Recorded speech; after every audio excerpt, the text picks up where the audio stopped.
Kaya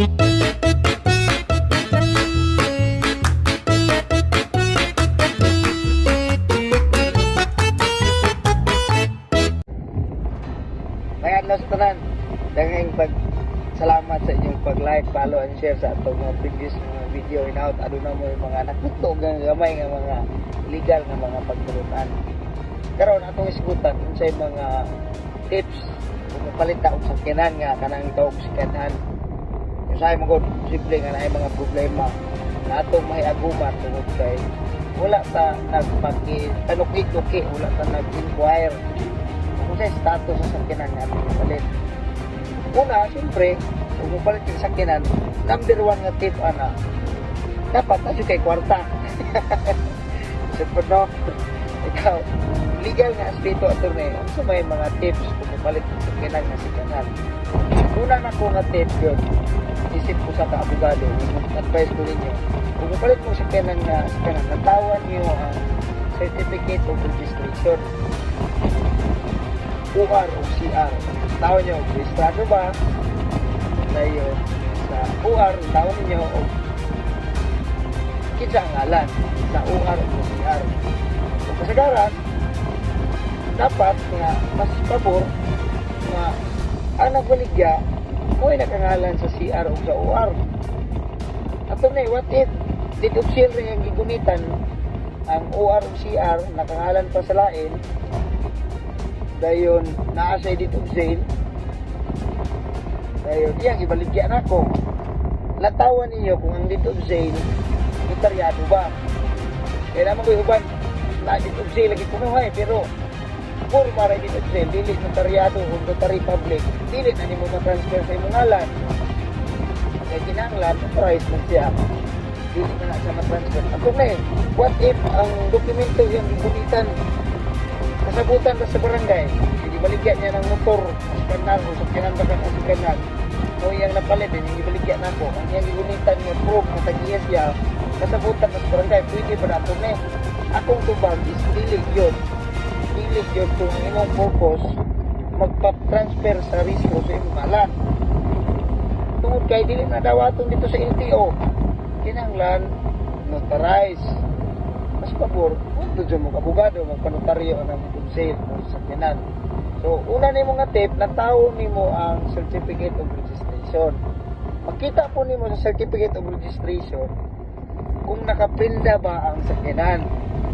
Tungod kay example ang sakyanan pwede man nga utangon ibang financing nimo kay utangon na siya iprinda na nila so nakabutang na niya sa certificate of registration kung in-convert ba ang sakyanan. So makita na ninyo kung naabay encumbrance, naabay encumbered. So kung encumbered na siya ngadto sa usa ka bangko o sa ahensya o sa entity, i-determine sa ninyo before niyo balikan ang sakyanan kung nabayaran na ba ang obligasyon. E kung dili na mabayaran, kana man sa wala ni bayad tong imong gipalitan sa iyang giutangan, iyang giprindahan ng kasakyanan. So may tabo, pwede ka kanang sakyanan kuhaon. Ngayon kang huwag kay balo ito na dili na pwede nimo gamit nga dipinsa kaya naman tayo nga ignorance of the law excuses no one mo kayo nang gibutang nga diya sa certificate of registration kung naay encumbrance naay tao diyan nga mutang encumbered to yung naay ngalan sa tao kung pasabot kung naay precaution na to ng mga mamalitay na ato siyang i-determine kung sa status iyang previous na utang o sa iyang mortgage so mga to sa satin ikaduha nga tip kung mapalit mo sakyanan nga sakyanan, mas maayo, before ninyo baliton, maadto mo sa opisina sa Highway Patrol Group. Kung sa may purpose mo dito, ito na inyong lantawon, o i-verify ninyo dito sa opisina sa Highway Patrol Group, sa Piginpina siya, aron i-determine ninyo kung naabay alarm ang sakyanan. Naman ko dukay na mga sakyanan nga ibaligya sakyanan, inawat, karnap, nga ikaw may makapalit, ikaw may magunit, basi magkakasunod mo ka. Kung magpalit ka sa kanan nga sakyanan, mas pabor na inyong nantaon ang i-verify niyo dito sa PNP, HPG, kung singana na wala may alarm. Kaya kung may alarm, dili na yung palito. Ha?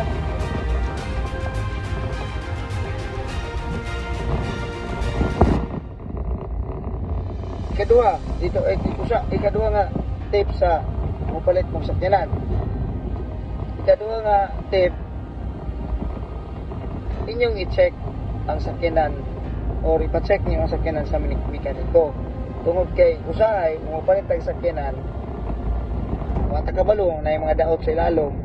So sa balaod, especially kung ibutang da sa dito nga as is where is, dili nakaka-claim og warranty ana. Dili man na pareha kung gikan sa kumpanya o gikan sa kumpanya, pwede man nimo iuli kung na defect na warranties. Pero gipalit nimo sa usa ka pribado nga tawo, maglisod ka og claim kung warranty or kanang gitawag na nato sa balaod og warranty. Kung adunay defect ang sakyanan, munang kung bupalit mo sa sakyanan nga sikanan, mas pabor inyong ipa-check daan og kanang mekaniko aron sigurado ta nga ang makina, especially itong mga dili dito kay mga maklaro nga mga pyesa, lantaw ninyo kung working pa ba siya. Kaya kung dili, na maglisod na ka og enforce ana. So kana lang sa siguro nga itong isputan karon, basta usa nga pinaka-importante nga tip magpalit sa sakyanan. Una, balido ba ang iyong dokumento nga gigunitan? Mas pabor kung ang CR o OR nakakangalan na sa tao nga mobaligya nimo. Nagpalit ninyo, kinahanglan dito sa isang kanusaryo publiko aron ma-transfer ang registration sa imong ngalan. So, kaduha, katong sa HPG, o ito isa sa mga importante po kaya nga dokumento. Dahil ang ikatulo, ang itong i-check kung ang status sa kinag-okay ba. So, dili lang sa bataman, ini sa Attorney Earl Russell Israelican. Kung aduna mo yung mga legal ng mga pangutana, palihog lang comment sa ubos kay atong paningkamutan nga matagaan na to og legal nga katubagan.